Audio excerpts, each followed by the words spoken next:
우리나라의 99% 사람들은 젊었을 때는 하루하루 먹고 살기가 바빠서 노년을 구체적으로 준비하지 못하는 경우가 대부분입니다. 그래서 노년에는 막연하게 이렇게 살고 싶다고 말합니다. 99세까지 팔팔하게 살다 3일만 앓고 잠자듯이 세상을 뜨고 싶다. 하지만 아쉽게도 현실은 다릅니다. 최근 보건복지부 통계에 따르면 우리나라의 65세 이상 노인이 3개월 이상 복용하고 있는 약의 평균 개수가 5개를 넘는다고 합니다. 거기다 약국에서 처방전 없이 먹는 약을 합치면 더 많을 것으로 파악됩니다. 더군다나 70대와 다르게 80대가 되면 몸이 아파서 입원했더니 평생 자리보전을 하고 누워있을 수 있고 암이나 각종 질병이 우리를 위협합니다. 그래서 이렇게 말씀하시는 분들도 많습니다. 이제 언제 죽어도 여한이 없습니다. 옛날이었으면 부모가 죽은 나이입니다. 정말 그럴까요? 하버드대 의대 교수인 싱클레어 교수는 이렇게 반박했습니다.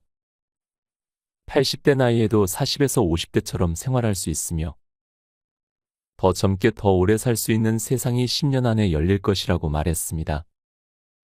이처럼 80세가 되기 전 50대부터 70대의 시간을 얼마나 유용하고 즐겁게 쓰는지에 따라 노후 삶의 질을 결정하게 됩니다. 그러면 80세가 되기 전 우리들이 당장 해야 할 일은 무엇일까요?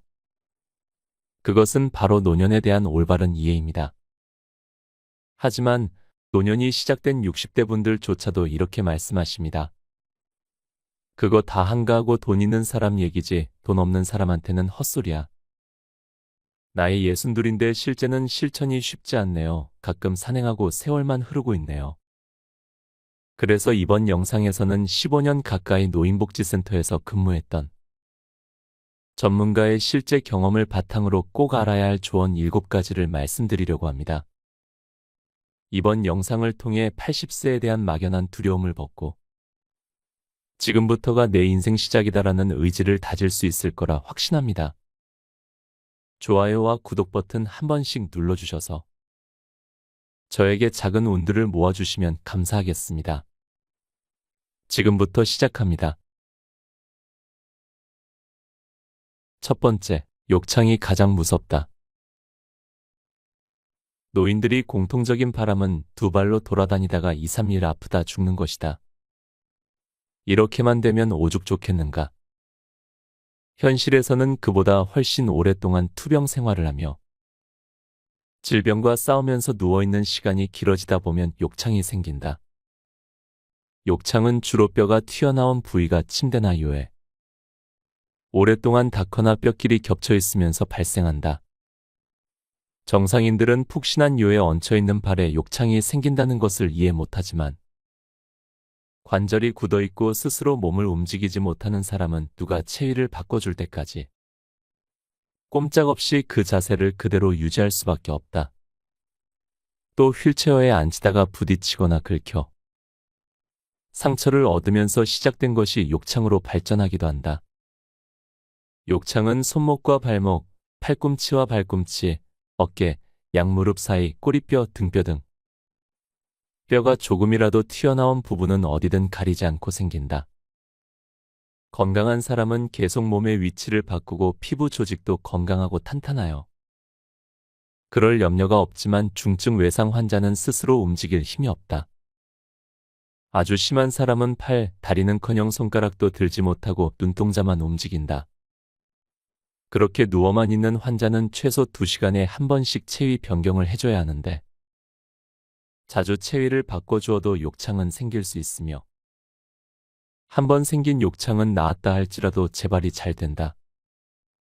노인의 피부는 얇아 상처나기 쉽다. 오랫동안 병석에 누워있으면서 잘 먹지 못한 사람은 마치 인체 해부도를 보는 것 같이 피부 밑에 뼈가 하나씩 다 드러나 보이기도 한다. 쿠션 역할을 할 살이 없다 보니 같은 자세를 한동안 유지하면 바닥에 닿은 피부가 눌려 산소나 영양 공급이 힘들어진다.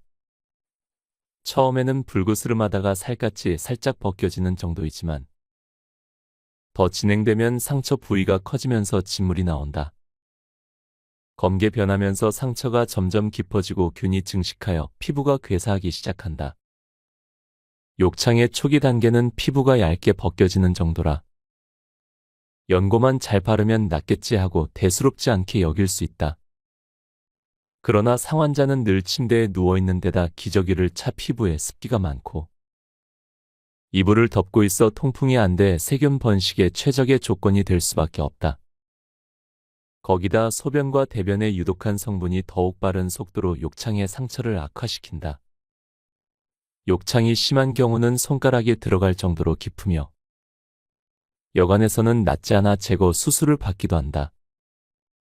욕창을 그대로 방치하면 세균이 혈관 속으로 들어가 폐혈증을 일으켜 사망할 수도 있으므로 와상 부모를 돌보는 가족은 욕창 예방에도 관심을 두어야 한다. 체위 변경 외에 몸을 깨끗하게 자주 닦고 습기를 없애주어야 하며 용변이 끝난 후에는 기저귀 없이 통풍이 되도록 하고 침구도 자주 갈아 위생적인 침상 환경을 만들어야 한다. 이처럼 우리들이 생각하는 것보다 욕창은 80대에게 정말 무서운 존재다. 두 번째, 유언장은 미리 준비해야 한다.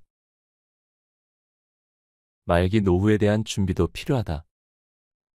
노인들 사이에서 자주 이야기되는 희망사항은 99세까지 팔팔하게 살다 3일만 앓고 잠자듯이 세상을 뜨는 것이다. 그렇게 되면 오죽 좋을까만 현실은 불행하게도 한국인의 경우 약 10년 정도 각종 질병에 시달리다가 세상을 떠나는 것으로 나온다.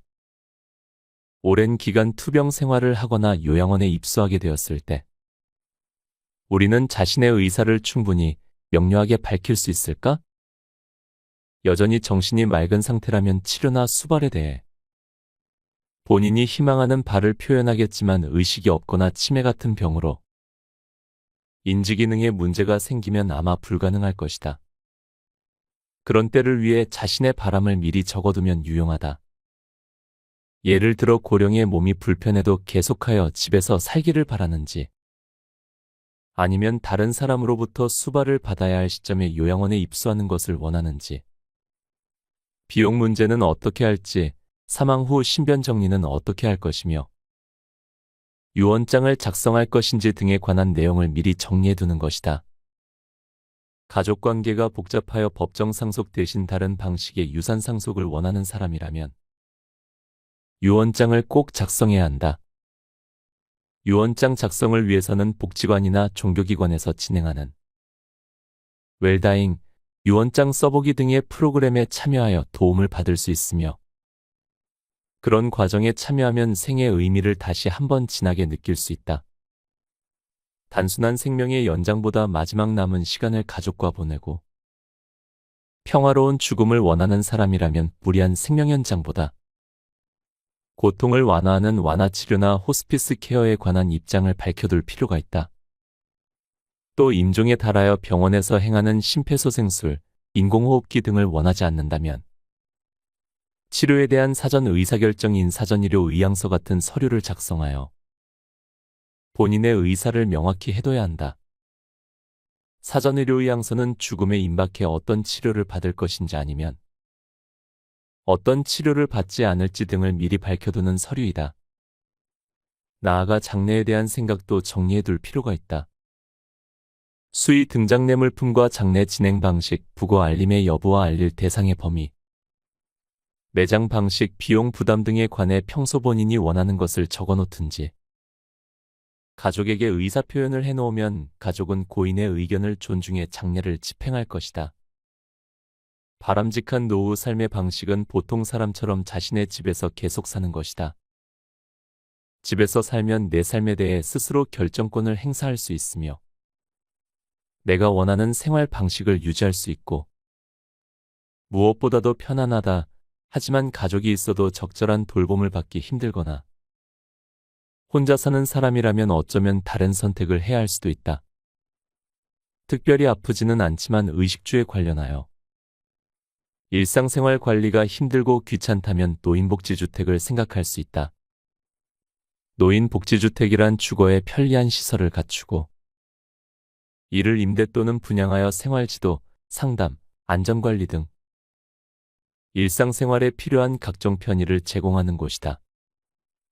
기업, 대학, 개인 등이 운영하며 비용은 서비스 수준에 따라 차이가 있다.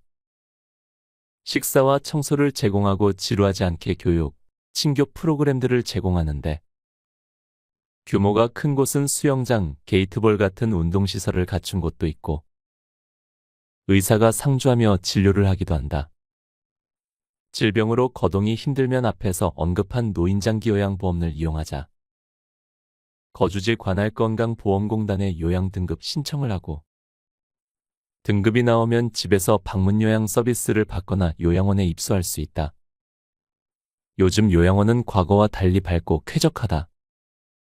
집처럼 편안하지 않고 사생활 보장이 어렵다는 단점은 있지만 숙련된 간호사나 요양보호사들로부터 적절한 보살핌을 받고 영양사의 지도로 조리된 위생적이고 영양가 높은 음식을 제공받으며 노래교실, 미술교실 등의 다양하고 재미있는 취미 활동에 참가하며 새로운 친구들을 사귈 수 있다. 가족에게 애착이 강한 사람은 요양원 입소에 저항하지만 적응을 잘하면 집에 혼자 있을 때보다 오히려 건강해져 즐겁게 사는 사람도 많다. 이렇게 요양원 입소를 생각하는 사람이라면 평소 가고 싶은 곳을 알아보고 가족에게 그런 정보를 주면 좋을 것이다. 한국인들은 늙음과 죽음을 대화 주제로 삼기를 꺼린다. 그래서 아직 정상적인 생활을 하는 노인 중에는 가족들과 죽음에 관한 대화를 나누며 미리 준비를 하는 사람이 적다. 이러한 문화에서 자식이 먼저 그런 대화를 시작하기는 어려우니 부모가 먼저 본인이 희망하는 바를 알리는 것이 좋을 것이다. 특히 노인에게 있어 병은 예고 없이 찾아오고 예후를 알 수 없는 경우가 많으므로 여러 상황을 가정하고 그 상황에서 자신이 원하는 것을 미리 기록해 두거나 가족에게 분명하게 의사 전달을 해둘 필요가 있다. 의식이 또렷하고 맑을 때 나이 들어가면서 부딪힐 여러 상황에 대비하여 자신의 희망 사항을 적어두면 수발하는 가족은 부모의 의사를 존중하여 부모가 원하는 방식으로 결정할 것이다. 그렇지 않으면 어떤 상황에 닥쳐 가족은 자신들의 관점에서 최선이라고 생각하는 선택을 할 수밖에 없고 이는 부모의 희망과 크게 다를 수 있다. 부모가 미리 방향을 제시해 놓으면 가족의 입장에서는 의사 결정에 대한 부담이 줄어들어 수월해진다. 유언장은 죽음을 두려워하며 기다리는 선택이 아닌 오히려 죽음을 편안하게 맞이하는 선택임을 생각하자. 세 번째, 눈, 귀, 입을 늦지 않게 검사해야 한다. 우리는 아프면 의사에게 간다. 귀가 아프고 목이 부으면 이비인후과 의사를, 넘어져 팔이 부러지면 정형외과 의사를 찾는다. 그런데 귀가 잘 안 들리거나 눈이 침침하고 잘 안 보이면 배가 아프거나 팔이 부러진 것처럼 급하지 않다고 여겨 보청기를 하거나 안경 맞추는 것을 소홀히 하는 사람이 많다. 하지만 이렇게 하찮고 작은 것이 큰 문제를 일으킬 수 있다. 귀가 잘 안 들리면 가족이나 친구와 대화가 어렵다. 대화에 끼기 힘들어지니 자연히 소외감을 느끼게 된다. 무슨 말인지 정확하게 알아듣지 못해 혹시 내 말을 하는 것 아닌가. 오해하고 의심하여 다툼이 생길 수 있으며 TV를 크게 틀어놓아 다른 사람에게 방해가 된다. 다른 사람의 말을 듣지 못하거나 대화가 힘들어 말수가 줄어들면 그것에 그치지 않고 뇌 기능의 축소로 이어진다. 청각세포의 퇴행으로 유발되는 난청을 방치하면 귀를 통해 들어온 소리를 분석하는 뇌의 청각 기능도 함께 저하되어 결국 인지 기능에 좋지 않은 영향을 끼치는 것이다. 인체의 각 기관과 세포는 서로 유기적인 관계로서 어느 한 곳이 나빠지면 그 한 곳이 나빠지는 것에 그치지 않고 다른 기관으로까지 연쇄적으로 영향을 끼친다. 전체 노인의 10% 이상이 난청을 가지고 있으며 발병이 되면 시간이 갈수록 더욱 나빠지고 연령이 높을수록 난청 비율이 높다.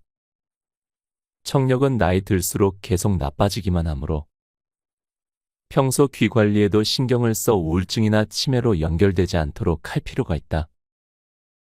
안경을 쓰지 않아 앞이 잘 안 보이면 물건에 부딪히거나 넘어져 골절상이나 뇌진탕을 입기 쉽다. 몸의 유연성이 떨어진 데다 상황에 대한 대응 능력도 떨어지기 때문이다. 당뇨병을 가진 사람은 당뇨 합병증으로 시력을 잃는 경우가 있고, 연령이 많아질수록 녹내장 발생 비율도 높아지니 정기적으로 안과도 들러야 한다. 백내장이나 안과 질환으로 시력이 떨어지면 안 보이는 쪽 반찬을 못 먹기도 하니 건강한 식생활을 위해서도 정기적인 눈 검사가 꼭 필요하다. 치과도 정기적으로 들러 관리해야 한다. 음식을 씹는 힘이 약해지고 씹는 횟수가 줄면 인지 기능이 저하되는 결과로 이어질 만큼 치아는 뇌의 활동과 연관이 크다. 이가 부실해 제대로 씹지 못하면 음식 섭취에 지장이 있어 영양에도 문제가 생기게 된다. 영양의 문제는 다시 면역력 약화와 질병으로 이어지므로 평소 이 관리에도 관심을 두어야 한다. 노인들의 식사를 관찰하면 덜그럭거리는 소리가 나는 경우가 있는데, 나이가 들어감에 따라 잇몸의 변형이 일어나 착용하던 틀니가 맞지 않아 나는 소리이다. 틀니가 맞지 않으면 잇몸이 아파 씹기 어려워 음식을 안 먹으려 한다. 덧붙여 독감 예방주사나 다른 예방접종은 몸 상태가 좋을 때 맞는 것이 좋다. 몸 상태가 좋지 않으면 앓거나 고생할 수 있다.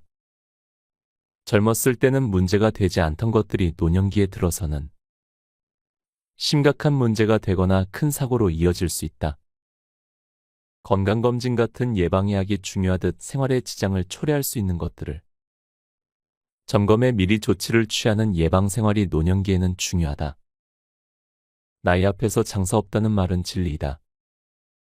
몸이 노화된다는 것을 인정하고 신체적 약점이 생기면 사소한 것이라 생각하여 무시하지 말고 바로 조치를 취해 큰 사고로 이어지지 않도록 하는 지혜로움이 필요하다. 책 곁에 두고 방송 이어갑니다. 네 번째, 겉으로 보이는 것보다 안전이 중요하다. 나이든 부모가 자꾸 넘어져 걱정하는 사람들이 있다. 문턱에 걸려 넘어지고 밤에 화장실에 가다 넘어지기도 하며 욕실에서 미끄러지기도 한다. 화장실 출입을 하다 그러는 경우는 이동변기를 쓰라고 하고, 다리에 힘이 없어 넘어지는 경우는 지팡이나 여러 가지 형태의 보행 보조기를 쓰라고 권하는데 대부분 반응이 싸늘하다. 자식은 열심히 권하지만 부모들이 거절하는 것이다. 이유는 단 한 가지, 늙은이처럼 보이고 싶지 않다는 것이다. 그래서 절충안으로 밤에만 이동변기를 쓰고 집안에서만이라도 지팡이를 쓰라고 해도 역시 싫어한다. 아직 그럴 나이가 아니라고 하며 70, 80대로 누가 보아도 노인이 분명한 사람들 중에 이런 반응을 보이는 경우가 적지 않다. 어떤 사람은 화장실까지 성인 발걸음으로 5걸음만 가면 되는 거리를 다른 사람의 부축을 받아서 10분 이상을 들여서 가고 또 그만큼의 시간을 들여서 돌아오는 생활을 하고 있다. 다리가 바싹 말라서 근육이 없고 하루 종일 누워 있으므로 화장실 한번 데리고 가기란 보통 어려운 일이 아니다. 스스로 서지를 못하니 자연히 몸을 수발자에게 기대게 된다. 수발자는 자신에게 실린 노인의 체중을 어깨와 옆구리로 지탱하며 노인이 넘어지지 않도록 붙잡아야 하니 지속적으로 엄청난 힘을 받아 피로가 누적되고 나중에는 팔과 어깨에 병이 생긴다. 그래서 이동변기를 쓰라고 권하는 것인데도 여러 이유를 들면서 거절하는 것이다. 이런 반응을 보이는 것은 다른 사람 눈에 자신이 어떻게 비칠까 하는 염려와 외관상으로 보이는 미적인 요소가 큰 작용을 해서 그렇다. 그 외에 그런 보조 용구를 사용하는 것은 더 이상 자신이 자력으로 생활하는 것이 힘들다는 것을 나타내는 것으로서 자신의 무능력을 인정하는 것으로 인식해서 그러기도 한다.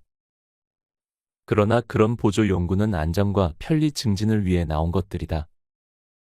나이를 불문하고 신체 기능에 문제가 있다면 적당한 용구를 활용하여 부족한 부분을 보충하여 사고를 예방하는 것이 현명하다. 다리 힘이 없어 지팡이를 짚는 것은 등산을 하는 사람들이 산행의 안전을 위해 스틱을 이용하는 것 혹은 다리 골절로 석고 붕대를 한 사람이 목발을 짚는 것이나 마찬가지인 것이다. 남의 눈에 어떻게 비칠지 모른다는 두려움 때문에 혹은 더 나이 들어 보일 수 있다는 이유로 안전용품의 사용을 거부하면 돌이킬 수 없는 큰 화를 불러일으킬 수 있으니 부족한 신체 기능은 적절한 연구의 도움을 받아 사고를 예방하는 것이 지혜롭게 사는 길이다. 5번째, 노인 몸에는 이런 변화가 생긴다. 본격적인 노화의 단계에 들어서면 우리의 몸은 눈에 띄게 변화를 한다. 절대 원하지 않던 흰머리가 돋아나고 주름살이 얼굴을 채우며 피부가 윤기와 탄력을 잃고 처진다. 근육량이 줄어다리는 가늘어지며 엉덩이는 살이 빠져 납작해진다. 체형이 변함에 따라 옷을 입으면 맵시가 안 나고 부자연스러운 느낌을 떨치기 힘들다. 키도 영향을 받아 50대 중반부터 시작해서 70대까지 남자는 3cm, 여자는 5cm 정도 줄어든다. 등이 굽어서 그러기도 하고 척추 사이에 있는 연골 조직이 닳아 얇아져서 그러기도 한다. 척추가 눌려 납작해지면서 척추뼈 사이에 구분이 없어져 마치 달라붙어 있는 것처럼 척추 협착이 일어나기도 하고 심하면 아예 척추뼈 사이에 구분이 없이 한 덩어리가 되기도 하는데 이렇게 되면 너무 아파서 허리를 펴기도 걷기도 힘들어 일상생활이 힘들어진다. 걷지 못하고 와상 환자가 된 노인들을 보면 이런 사람들이 많다. 키가 줄어드는 것 외에 뼈가 변형되거나 쉽게 부러지기도 한다. 관절염이 생기면 손가락 관절마디가 휘거나 튀어나온 것처럼 모양이 변형되고 통증이 따른다. 또 무릎의 통증으로 걷기가 힘들어지며 넘어지면 팔, 다리, 고관절뿐 아니라 척추뼈가 부러지기도 한다. 근력에도 변화가 생긴다. 근력은 뼈, 관절, 힘줄, 인대, 근육 등이 합동하여 내는 힘인데 각 요소들이 감퇴함에 따라 50대 이후부터 한 번에 최대로 낼 수 있는 힘의 세기가 줄어들기 시작하여 연령이 높아질수록 감퇴 현상이 두드러진다. 귀와 관련해서는 난청이 생기는데 노인들의 집을 방문해 보면 TV를 크게 틀어놓는 사람들이 많다. 귀에 바싹 대고 말해야 알아듣기도 하고 어떤 사람 말은 알아듣는데 어떤 사람 말은 못 알아듣기도 한다. 높은 음을 잘못 들으며 시끄러운 곳에서 대화하는데 어려움을 겪는다. 외부 소음이 없는데도 귀에서 소리가 나는 것으로 느끼는 이명이 생기기도 하는데 귀뚜라미 소리가 들린다는 사람도 있고 윙윙거리는 소리, 바람 소리, 벨소리가 들린다고 말하기도 한다. 눈은 수정체가 흐려져 백내장 수술을 하는 경우가 흔한데 제때 수술을 받지 않으면 시력을 상실할 수 있다. 시신경 이상으로 녹내장이 오기도 하며 노인성 황반 변성이 일어나거나 당뇨병으로 망막 변증이 생겨 시력을 잃기도 한다. 특히 어둠에 대한 적응력이 심하게 저하되어 물체를 식별하는 데 젊었을 적보다 훨씬 더 밝은 빛을 필요로 한다. 그 결과 계단이나 도로턱, 움푹 파이거나 솟아오른 부분을 분간하지 못하여 넘어지기 쉬우며 물체에 부딪힐 확률이 높아진다. 눈물 생산도 급격하게 줄어 감염에 취약해진다. 울고 싶은데 눈물이 나오지 않는다고 하는 노인의 말은 사실이다. 혀와 관련해서는 맛을 느끼는 혓바닥에 밀의 수가 줄고 침 분비가 적어져 음식 맛을 잘 느끼지 못하여 미각이 둔해진다. 혀가 느끼는 달고, 쓰고, 짜고, 시고, 감칠맛 중에서 달고 짠맛에 대한 민감성이 특히 저하되어 적당하게 간이 되어 있는데 싱겁다고 느끼거나 단 음식을 두고도 달지 않다고 느낀다. 그 결과 음식을 짜고 달게 먹으려 한다. 실제 노인 중에는 짠 젓갈만 찾는 사람들이 있다. 대신 쓴맛을 많이 느껴 평상시 입안이 쓰다고 하며 입맛을 잃기도 한다. 구내염 증상이 없음에도 입안이 따갑다고 느껴 매운 음식을 못 먹기도 하며 일반적으로 젊었을 적보다 매운 음식을 기피하는 현상을 보인다.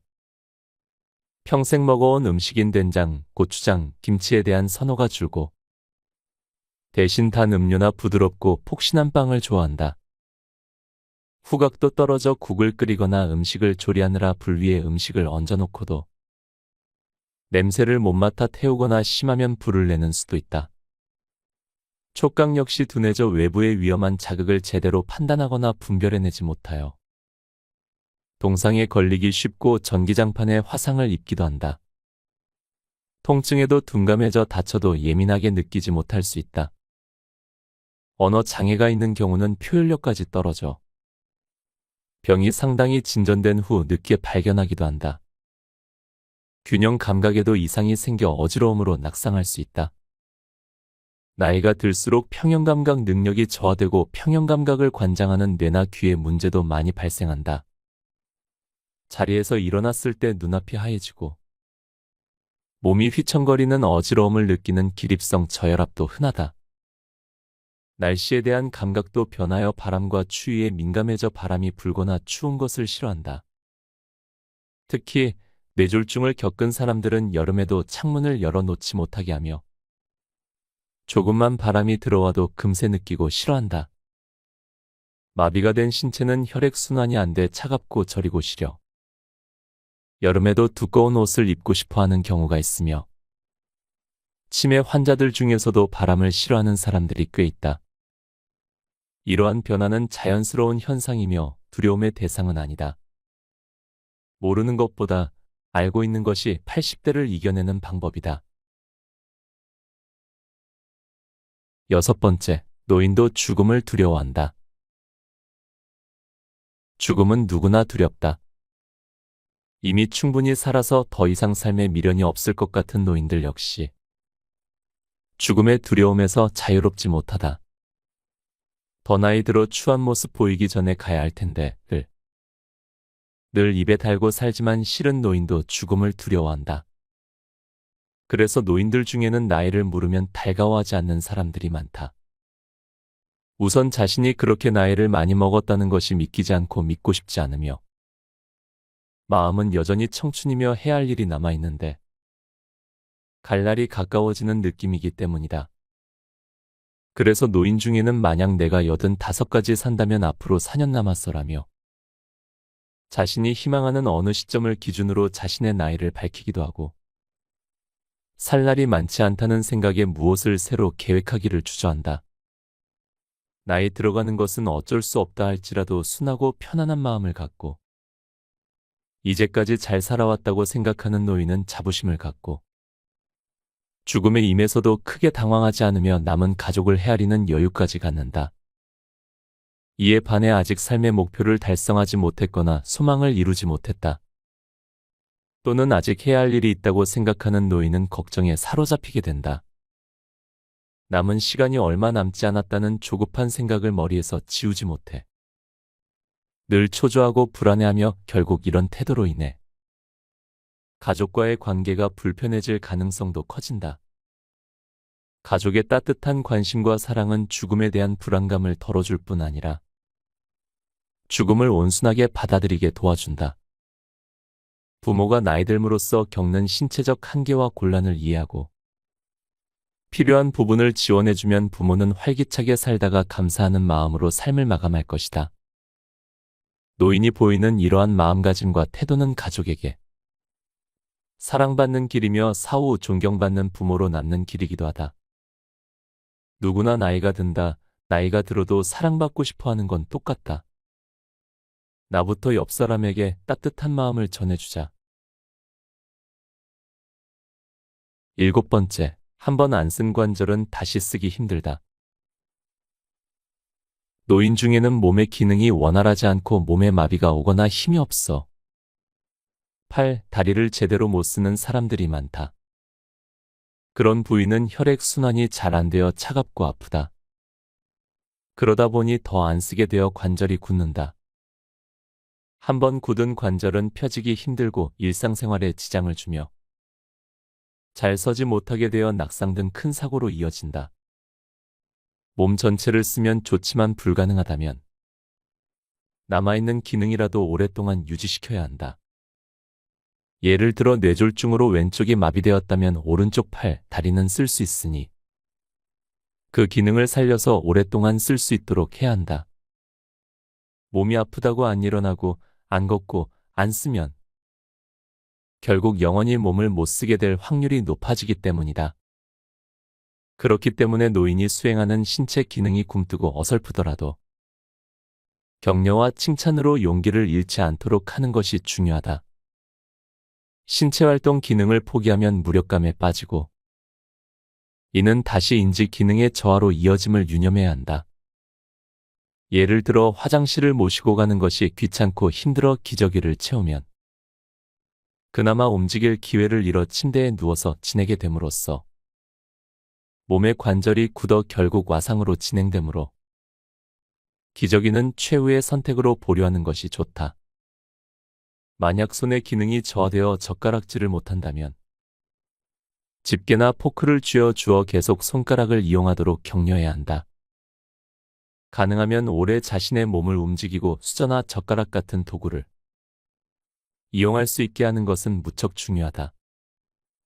인간은 스스로의 힘으로 자신의 문제를 해결하고 타인의 간섭을 받지 않으며 프라이버시가 보장되는 자주적인 삶을 살 때 스스로에 대해 자부심을 느끼고 자신감을 유지한다.